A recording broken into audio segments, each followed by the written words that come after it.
हाल ही में भारत के national security adviser Ajit Doval Beijing पहुंचे हैं, जहां उनकी चाइनीज फॉरेन मिनिस्टर वांग यी के साथ इंडिया चाइना बाउंड्री इशू पर स्पेशल रिप्रेजेंटेटिव्स यानी एसआर वार्ता के 25वें दौर में बातचीत होगी।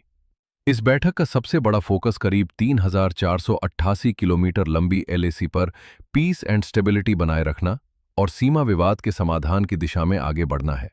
एसआर मैकेनिज्म वर्ष 2003 में बनाया गया था, जबकि वर्ष 2005 का political parameters and guiding principles agreement सीमा समाधान का प्रमुख फ्रेमवर्क है।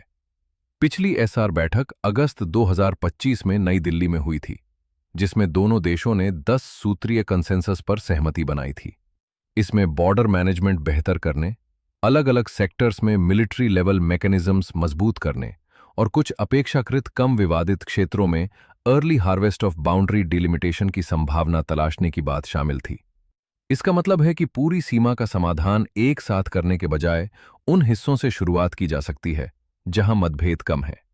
भारत का रुख स्पष्ट है कि एलएसी पर पीस एंड ट्रैंक्विलिटी द्विपक्षीय संबंधों के सामान्य होने की बुनियादी शर्त है। वर्ष 2020 के ईस्टर्न लद्दाख स्टैंड ऑफ के बाद दोनों देशों के रिश्तों में गंभीर तनाव आया था, लेकिन बाद के वर्षों में डिसंगेजमेंट और डिप्लोमैटिक डायलॉग से कुछ सुधार हुआ है। मौजूदा वार्ता का महत्व इसलिए भी बढ़ गया है क्योंकि 12 और 13 सितंबर को नई दिल्ली में ब्रिक्स समिट होना है। चाइनीज प्रेसिडेंट शी जिनपिंग की संभावित भारत यात्रा और प्राइम मिनिस्टर नरेंद्र मोदी के साथ बायलैटरल मीटिंग से पहले डोवल वांग यी डायलॉग दोनों देशों के रिश्तों की दिशा का महत्वपूर्ण संकेत देगा। बड़ा सवाल यही है कि क्या यह प्रक्रिया केवल बॉर्डर स्टेबिलिटी तक सीमित रहेगी या इंडिया चाइना रिलेशंस को अधिक स्थायी पॉलिटिकल नॉर्मलाइजेशन की ओर ले जाएगी।